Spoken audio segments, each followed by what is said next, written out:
നമസ്കാരം. PM cares ഫണ്ടിലൂടെ കേന്ദ്ര സർക്കാർ പണം തട്ടിയെന്ന് തമിഴ്നാട് മുഖ്യമന്ത്രി MK സ്റ്റാലിൻ ആരോപിക്കുന്നു. DMKയുടെ ലോക്സഭാ തെരഞ്ഞെടുപ്പ് പ്രചരണത്തിന് തുടക്കമിട്ട് തിരുച്ചിറപ്പള്ളിയിലെ റാലിയിൽ സംസാരിക്കുകയായിരുന്നു അദ്ദേഹം. ഇന്ത്യ മുന്നണി അധികാരത്തിൽ എത്തിയാൽ PM കെയേഴ്സ് ഫണ്ടിന് പിന്നിലെ രഹസ്യം പുറത്തുവിടുമെന്നും അദ്ദേഹം പറഞ്ഞു. തെരഞ്ഞെടുപ്പ് പരാജയം മുന്നിൽ കണ്ടാണ് അരവിന്ദ് കെജ്രിവാളിനെ അറസ്റ്റ് ചെയ്തതെന്നും സ്റ്റാലിൻ ആരോപിച്ചു. ആരോപണം മറയ്ക്കാൻ അവർ അദ്ദേഹത്തെ അറസ്റ്റ് ചെയ്തു. തെരഞ്ഞെടുപ്പിൽ പരാജയപ്പെടുമെന്ന BJPയുടെ ഭയമാണ് ഇതിന് കാരണം. കഴിഞ്ഞ 13 മാസമായി മനീഷ് സിസോദിയ ജയിലിലാണ്. കഴിഞ്ഞ മാസം ഹേമന്ത് സോറനും അറസ്റ്റിലായി. ജനങ്ങൾ തങ്ങൾക്കെതിരെ തിരിഞ്ഞെന്നും പ്രതിപക്ഷ പാർട്ടികൾ ഒറ്റക്കെട്ടായി അവരെ ചെറുത്തുവെന്നും മനസ്സിലാക്കിയ BJP തെറ്റായ പ്രവൃത്തികൾ ചെയ്യുകയാണെന്നും സ്റ്റാലിൻ പറഞ്ഞു. അടുത്തിടെ സേലത്ത് വന്നപ്പോൾ തമിഴ്നാട്ടിൽ BJP വളർന്നതിനാൽ DMKയുടെ ഉറക്കം നഷ്ടപ്പെട്ടുവെന്ന് പ്രധാനമന്ത്രി നരേന്ദ്രമോദി പറഞ്ഞിരുന്നു. എന്നാൽ യഥാർത്ഥത്തിൽ ഉറക്കം നഷ്ടപ്പെട്ടത് മോദിക്കാണ്. കാരണം തൻ്റെ സർക്കാരിന് അവസാനമായി എന്ന് അദ്ദേഹത്തിന് മനസ്സിലായിട്ടുണ്ട്. ഞങ്ങളുടെ ചോദ്യങ്ങൾക്ക് കൃത്യമായി ഉത്തരം നൽകാൻ പ്രധാനമന്ത്രിക്കാവുമോ എന്നും സ്റ്റാലിൻ ചോദിച്ചു. പ്രളയ ദുരിതാശ്വാസ ഫണ്ട് എവിടെ? തമിഴ്നാടിന് എന്ത് പ്രത്യേക പദ്ധതികളാണ് താങ്കൾ നൽകിയത്? മധുര എയിംസ് എവിടെ? പുതിയ റെയിൽവേ പദ്ധതികൾ എവിടെ? ഇങ്ങനെയുള്ള ആളുകളാണ് ഞങ്ങളെ വിമർശിക്കുന്നത്. DMK നാടിനു വേണ്ടി ചെയ്ത പ്രവർത്തികൾ വിവരിക്കാൻ ഒരു ദിവസം മതിയാവുകയില്ല. അഴിമതി വിരുദ്ധ സർക്കാർ എന്ന് പ്രധാനമന്ത്രി പറയുമ്പോഴും തെരഞ്ഞെടുപ്പ് ബോണ്ടിലെ അഴിമതി എന്താണ്? കേന്ദ്ര ഏജൻസികളെ കളിപ്പാവകളെ പോലെ നിയന്ത്രിക്കുകയും റെയ്ഡുകൾ കയറ്റുകയുമാണ് അവർ ചെയ്യുന്നത്.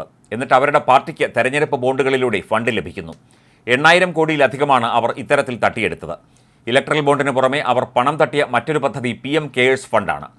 ഇന്ത്യ മുന്നണി ജൂണിൽ അധികാരത്തിൽ എത്തുമ്പോൾ അതിൻ്റെ രഹസ്യങ്ങൾ പുറത്തുവിടും. റഫേൽ അഴിമതിയും പുറത്തു കൊണ്ടുവരും.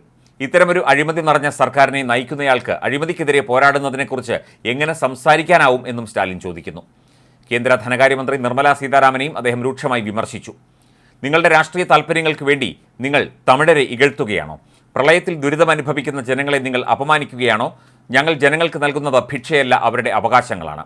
നിങ്ങൾ കോർപ്പറേറ്റുകളുടെ വായ്പകൾ എഴുതി തള്ളിയിട്ട് ഇത് നിങ്ങളുടെ ഭിക്ഷയാണെന്ന് പറയുമോ? നിങ്ങൾക്ക് ജനങ്ങളെ സഹായിക്കാനായില്ലെങ്കിൽ എന്തിനാണ് ധനമന്ത്രി എന്ന സ്ഥാനത്ത് തുടരുന്നത് എന്നും സ്റ്റാലിൻ ചോദിച്ചു. ലോക്സഭാ തെരഞ്ഞെടുപ്പ് നടക്കുന്നതിനാൽ മാത്രമാണ് പ്രധാനമന്ത്രി നരേന്ദ്രമോദി അടിക്കടി തമിഴ്നാട്ടിൽ വരുന്നതെന്നും അല്ലെങ്കിൽ വിദേശത്തായിരിക്കുമെന്നും MK സ്റ്റാലിൻ കുറ്റപ്പെടുത്തി.